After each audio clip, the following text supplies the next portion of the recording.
Okay, this is 2.2, the algebra of functions. So I'm a little behind on this, so here we go. All right, do you remember how to do these? F of 3. Remember when you do this F of thing, that just means it's, substitute 3 in for x in 3x plus 1. So here's F, 3x plus 1, so it's going to be 3 times 3 plus 1. Game of substitution. So 3 times 3 is 9, plus 1 makes 10. All right? So g of negative 2. So wherever I see an x in g, I put a negative 2. So negative 2 squared plus negative 2 minus 9.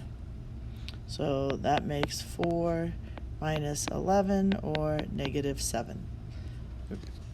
Be careful with your calculator if you plug that in. Make sure you put parentheses around the negative. Otherwise, it'll do weird things. Same way with h of 12. Just put 12 in for x. So 12, where x is, plus 1. So I have the square root of 13, which is just the square root of 13. Okay, so now what happens if we ask something like this? F plus g of x. Well, really, this f plus g of x is the same thing as saying f of x plus g of x. Okay, and f of x was 3x plus 1, I think, plus g of x. G of x is x squared plus x minus 9, x squared plus x minus 9. So all I have to do is combine my like terms. So x squared has no friends, so x squared stands alone. I have 3x plus x, which makes 4x, and then I have 1 minus 9 makes minus 8. So that's what this is, x squared plus 4x minus 8. Okay? Same way with g minus f. I do need to be careful with this minus. Remember, this is g of x minus f of x. It's not really the distributive property, so no, I'm not going to say that.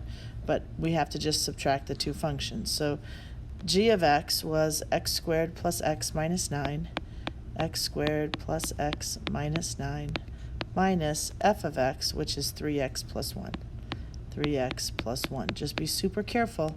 When I do this, I like to change the signs because it's like a negative 1 in front, and I'm going to distribute that. So this is like negative 3x minus 1. This is still x squared plus x minus 9. So now my like terms, I have x squared. I have positive 1x minus 3x, which is minus 2x. And then I have negative 9 minus 1, which is negative 10. Okay, so I'm just doing that. Now I'm going to multiply, h squared. Well, h was the square root of x plus 1, and now I'm supposed to square that. Well, the squaring of a square root just leaves us with the inside, which is called the radicand. So the radicand is the only thing that comes out. So those two are inverses. They cancel each other out.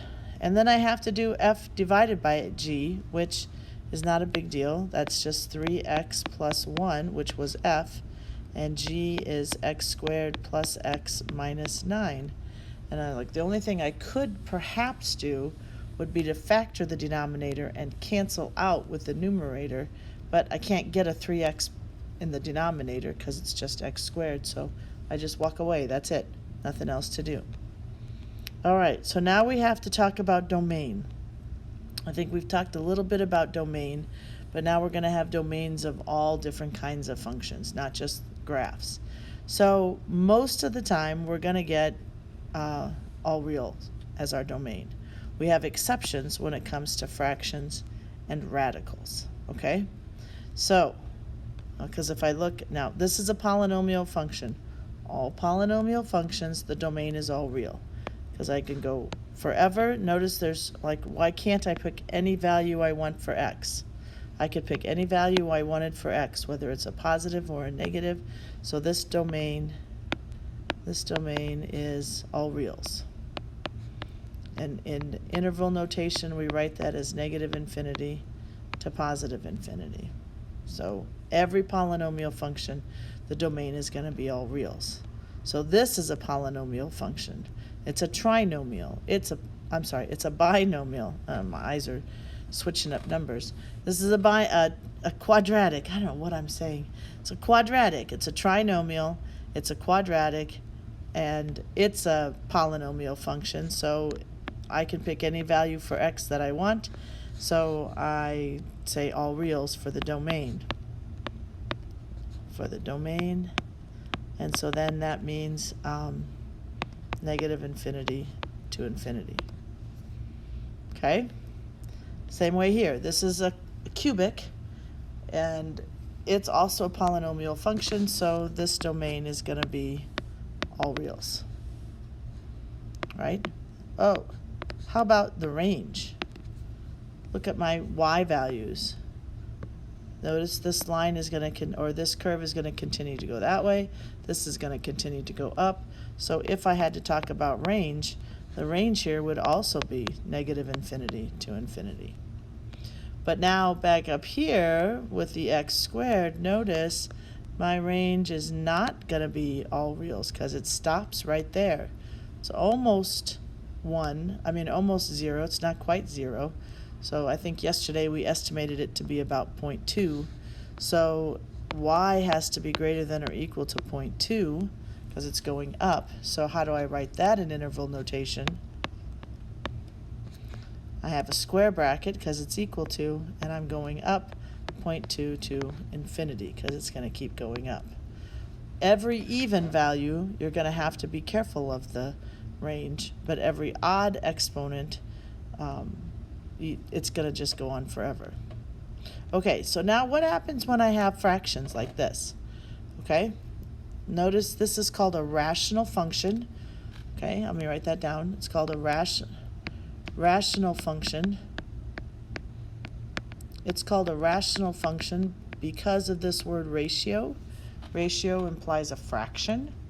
So when I have fractions, remember denominators cannot be 0. Denominators cannot be 0. Denominators cannot equal 0. Okay, so that's the whole big deal. So notice here, when we have this, we have an asymptote. Remember that word from last year? An asymptote here at x equals 1. Because x can't be 1, because that would make my denominator would equal 0. And I don't want that. Okay, so now I'm given this function. It looks like I have two asymptotes, right? Well, look at my function. I realize it's kind of hard to read. Sorry. It's a picture. Denominator cannot equal 0, so x squared minus 1 cannot equal 0. And then this is where we would factor. And that's the difference of two squares, so x plus 1, x minus 1 cannot be 0. So that means x cannot be negative 1, and x cannot be 1. And notice that's exactly where my asymptotes are, at negative 1 and at positive 1. Now how do I write this with my interval notation? Well, negative infinity to negative 1, union, negative 1 to 1, union, 1 to infinity. Okay, that's how you write all reals except 1 and negative 1. All right, so be careful with rational functions. Now, if I have a square root function like this one, when I take square roots, remember I can't take the square root of a negative. Can't take square root of a negative, right? That gives me imaginary, and that doesn't count in this game.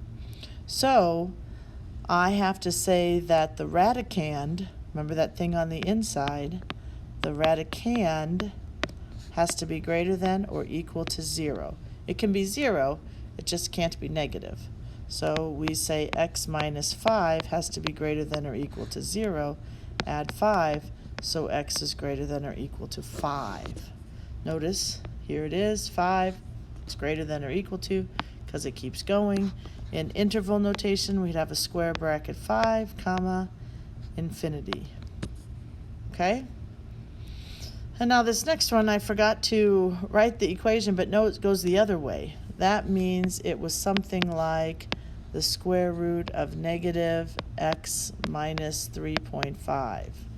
Something like that. I think we decided this was 1, 2, yeah, negative 3.5. So again, negative x minus 3.5 has to be greater than or equal to 0. Well, when we add 3.5, we get negative x is greater than or equal to 3.5. I divide by negative 1, and I go, whoa, whoa. When I divide by a negative, remember, I got to switch that inequality. And so that's how I end up with x is less than negative 3.5, because I had to switch the inequality. And notice the graph matches that. And so then this in interval notation would be negative infinity to negative 3.5, and equal is okay.